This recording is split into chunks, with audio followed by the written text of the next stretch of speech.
the future dialogue between Serbia and Kosovo is absolutely essential. First of all, it's essential for Serbia, as also for Kosovo, and also in terms of their future relationships, and also for the region. And also it's important because of the relative perspectives that they have in terms of the European Union. They know this. They work well together. We work well with them.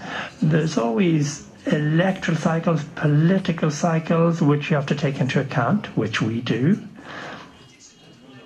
And indeed, we do that also for the electoral cycles of our member states when it comes to certain questions. This is quite usual. But now I'm encouraged by the fact that the two presidents have launched a couple of months ago a new phase. And I encourage them to do this. This is a new phase that moves towards the normalization of their relationships. And I think, personally, that this, in fact, can be carried out successfully if we show determination and political leadership from both sides and also support from our side. I think by the end of our mandate we could get to that. So it's not only in the interest of Serbia, but also in the interest of Kosovo to find a positive solution, because also this would pave for Kosovo the way towards the European Union. So this is important to stress and to highlight. We are not talking about any kind of, so to say, softening our conditions, but I think this indicative date can create a kind of positive pressure on decision makers, politicians in the region, because a huge majority of people are very much in favor of European integration, and now they might, so to say, have a perspective, and this is something which should help them. First of all, and crucially, let's be very clear. There is no distinction made between Kosovo and the other countries in the region. The perspective is the same, the conditions that will have to be met are the same, and the commitments and the support from the EU to each and all is the same. Secondly, the enlargement process remains a merit-based process.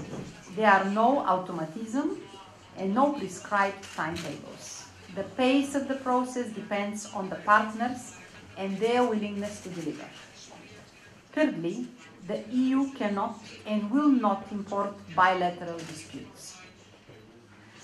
These must be solved as a matter of urgency. The strategy clearly spells out the priorities and the areas of joint reinforced cooperation and good neighborly relations. Kosovo, but as well Serbia, must intensify its efforts to normalize relations. For both, there is no and there will not be alternative path to a European future. First is rule of law. Second, security and migration. 3, socio-economic development. 4th, connectivity. 5th, digital agenda. And 6th, reconciliation and good neighborly relations. And this all is, so to say, embedded in 57 very concrete actions which should take place between 2018 and 2020. On the decision of the presidency of the Assembly not to tackle the issue of border demarcation in the, let's say, weeks to come, I can only tell you that all of the ambassadors present here, together with other international partners, we are reinforcing our statement to the government and to the parliament how important it is to solve the issue of the border demarcation as soon as possible. You very well know that this is not a political issue.